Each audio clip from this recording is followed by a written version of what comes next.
We're not sober. Welcome to Drunk Literature. Dun dun dun.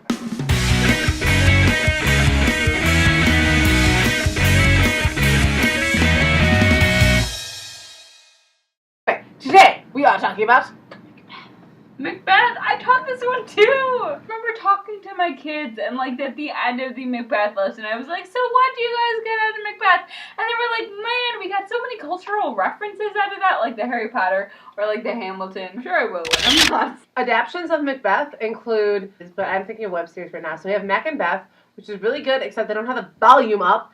Also, the Weird Sisters. Oh, that was such a good one. So good. It wasn't really Macbeth, but it was kind of Macbeth because it was the story of the three witches. It's pretty cool. It was like super good. Thou shag-eared villain they loved, and yo fry of treachery, yo French fry of treachery. English class.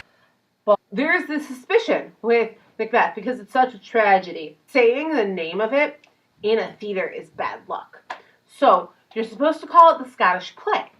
And if you say Macbeth, you have to like go backstage and perform a bunch of weird rituals. Include spinning around 3 times and spitting over your shoulder or something like that. My favorite suspicion about Macbeth is that Shakespeare went and spied on a group of witches.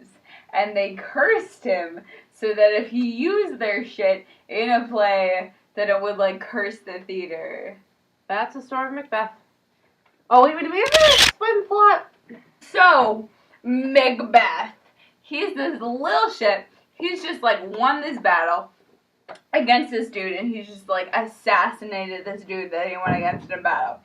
And so he's like, fuck, yes, I'm gonna get so many titles. And then he doesn't, and he's sad. He gets like 1 title.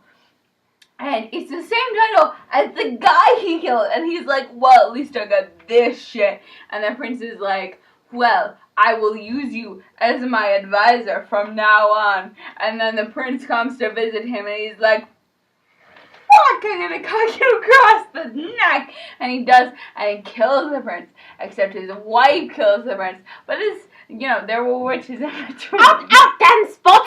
But, like, Macbeth is just kind of a piece of shit. And then there's, like, Banquo, who's, like, also a piece of shit. And, Who? like, is it not Banquo? It's, like... Who the fuck is Banquo? It definitely starts with a B name. And, like, he and his son, he gets killed. And then his son, like, gets Macbeth in trouble. And is like, Macbeth killed my father, and then he gets the throne eventually. But yeah, it's a huge... Isn't that Macduff? Macduff! Why did I think it was Banquo? We were talking about Romeo and Juliet earlier. There's no Banquo in Romeo and Juliet either. Wait, who is the B name in... Benvolio? Benvolio! There is definitely a Banquo in this. There's no such thing as a Banquo. There is, I will prove it to you. Uh-oh. Okay.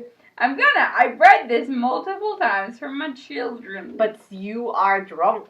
I'm still... Banquo! Commander with Macbeth of Duncan's army. Right, okay, Banquo had a part in this. I don't remember what, because I'm not sober. Yes, and poor Lady Macbeth. Like, if Lady Macbeth could have made it out of this, she would be like the queen of all queens, but she doesn't, and it sucks. It wasn't as bad as some of the other ones. I didn't, like, actively hate it, but I also didn't like it. Drunk literature for the win!